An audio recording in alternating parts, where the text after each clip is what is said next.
дар ҳамаи муассисаҳои таълимии шаҳри Турсунзода барои иштирок дар ин озмун тайёрии ҳамаҷониба мебинанд. Барои иштирок дар озмуни ҷумҳуриявии фурӯғи субҳи донои китоб аст, дар китобхонаҳои ҳамаи муассисаҳои таълимии шаҳри Турсунзода китобдорон ва омӯзгорон ҳамроҳи шогирдон асосан ба мутолиаи асарҳои гуногун машғул мебошанд. бо сарварии роҳбари муассиса барои қироат намудан, дарёфт намудани китобҳои бадиию илмию шеърият шароитҳои хуби корӣ фароҳам оварда шудааст. хонандагон дар китобхонаи муассиса китобҳоро дарёфт мекунанд, мехонанд, қироат мекунанд ва донишу маҳорати худро сайқал медиҳанд. ман боварӣ дорам ки хонандагони мо ин китобҳоро аз бар намуда шеърҳои баландхоя баландмазмунро тарбия намуда оянда барои халқу ватан хизмат менамоянд.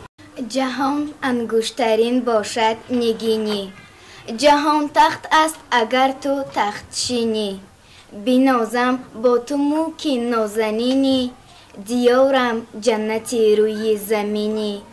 маъсамин меҳри китобхонӣ буд ки дар ин озмун хонандагон ва омӯзгорон фаъолона ширкат варзида соҳиби мақоми ифтихорӣ гаштанд.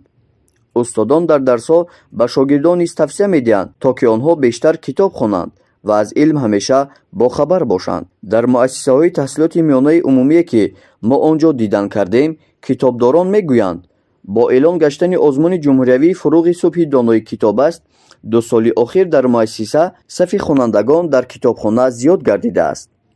дар ин озмун зиёда аз 400 нафар хонандагон иштирок намуданд ки ба ғолибони ин озмун аз ҷониби маъмурияти муассиса бо тӯҳфа ва сипосномаҳо қадрдонӣ карда шуданд.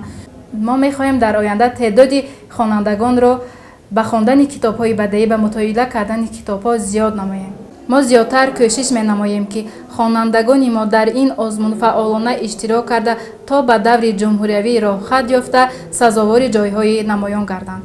аз рӯи номинатсияи хондан ва аз ёд кардани осори адибони классик ширкат варзида истодам. ман аз рӯи номинатсияи худам 4000 мисра шеър, 350 китобҳои бадеӣ, 130 ғазал ва 250 рубоиро аз бар кардаам. бояд гуфт ки ҳадафи асосии ташкили чунин озмунҳо дар мамлакат ин баланд бардоштани завқи китобхонӣ, тақвияти ҳофизаи фарҳангӣ, дарёфти чеҳраҳои нави суханронию сухандонӣ, таҳкими эҳсоси худогоҳию худшиносӣ, бойгардондани захираи луғавӣ, тақвияти ҷаҳонии маънавӣ ва фаъолгардонии доираи забондонӣ миёни қишрҳои мухталифи ҷомеа аст.